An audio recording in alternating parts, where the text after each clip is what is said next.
Hey, hello, welcome back everyone. I hope everyone had a great holiday season. Now I'm here to help you with another IELTS lesson, and today we're talking specifically about friends, how to effectively communicate to, with, and about your friends. So let's get started. Next slide, please. So let's talk about vocabulary. Miscommunication, first word. Miscommunication simply means if you're talking to someone, having a conversation, and you don't understand each other. So for example, I only speak English, so when I'm trying to speak to people in Uzbekistan, we might have a miscommunication because we're using words that we don't understand with each other. So obstacle. Obstacle is something you need to come through with each other. And custom. People have different customs. For example, we have different holidays in the United States than people do in Uzbekistan. Those are having different customs. And routine. A routine is something that you do every day or set schedule. For example, a student's routine might be, I wake up, I eat breakfast, I go to school, I go home. That's a routine. And phrasal verbs, talking about your friends, saying, I'm going to meet up. You say, I'm going to meet up with my friends after school. Or I'm going to meet up with my friends after work. And we have to get along. So if you have any brothers or sisters, you might hear this phrase a lot, or at school, teacher might tell you, I need you to get along. It means you need to have good behavior and good feelings for each other. Why don't we move on to the next slide?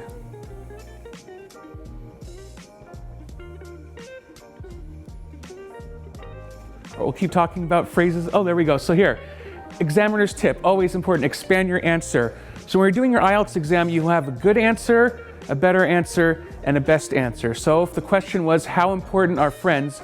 The good answer would be, friends are very important for support, but we can do better because it's very general, not specific. Better answer, friends are extremely important. They give you support and keep you from getting lonely or bored.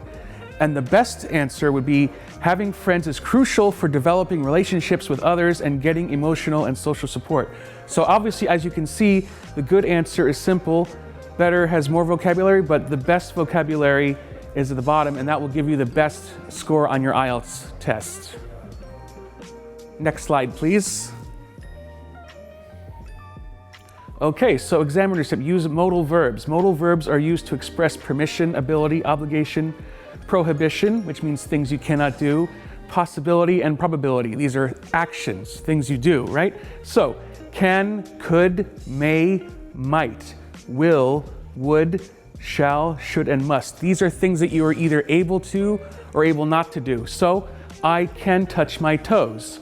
I might go to the beach tomorrow. So, you can try at home. We have could, should, and must. Like, I could go to the movies today, or I should exercise more, but you must do your homework if you want to be a good student, right? All right, next slide, please. So, examiner's tip, on the day of the test, make sure you listen to the questions carefully before you answer. So here's an important thing I want to tell all my students when it comes to IELTS. When someone asks you a question, don't feel like you immediately have to answer. You're more than allowed to take a pause to think about your answer.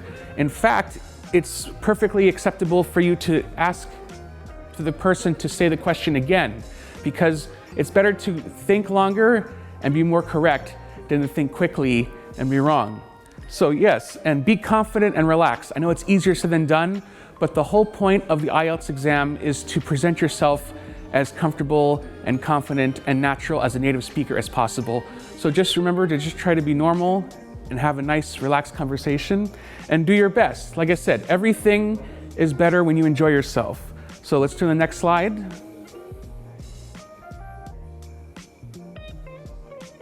So let's practice. Where are some places that you can meet people? How about online?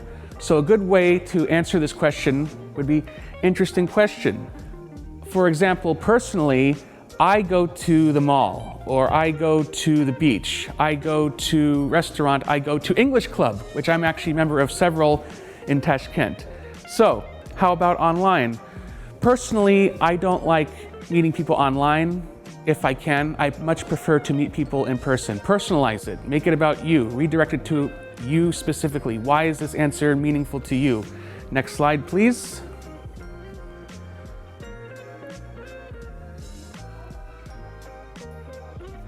Do you have a lot of friends? How often do you see them?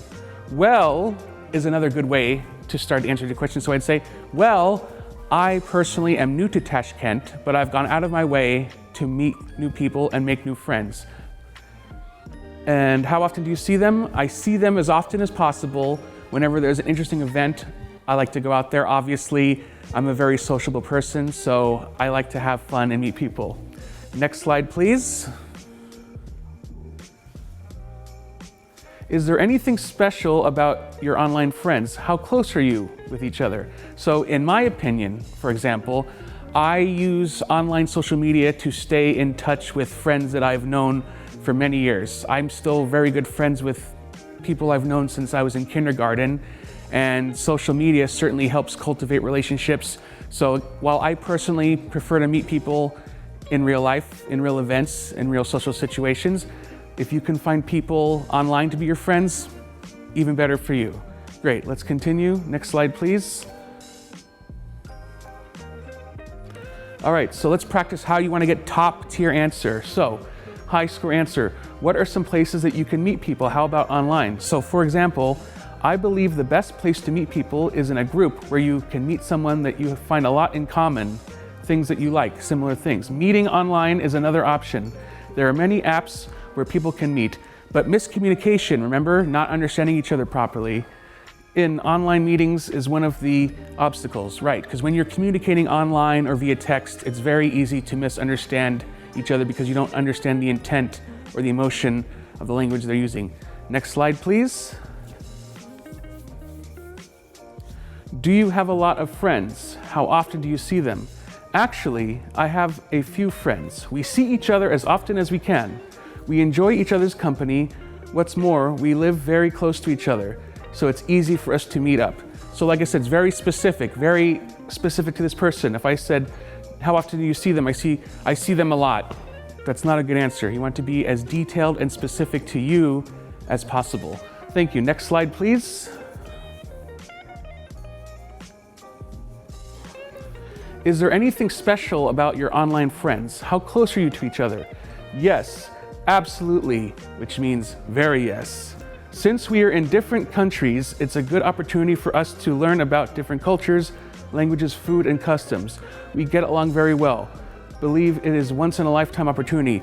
To take it even further, you can say, in my opinion, or from my experience, I love traveling to certain countries. Make it about you. What food do you like? What about different cultures is interesting to you? All right, last slide, please. I think that's it. All right, so I think this will be the conclusion. So this is for extra practice for you at home. Talk about it with your friends, family, whoever you're with. Should children grow up in the city or the countryside? Do you have a daily routine? Remember, things you do every day, every other day, or very often. Do you think women like flowers more than men?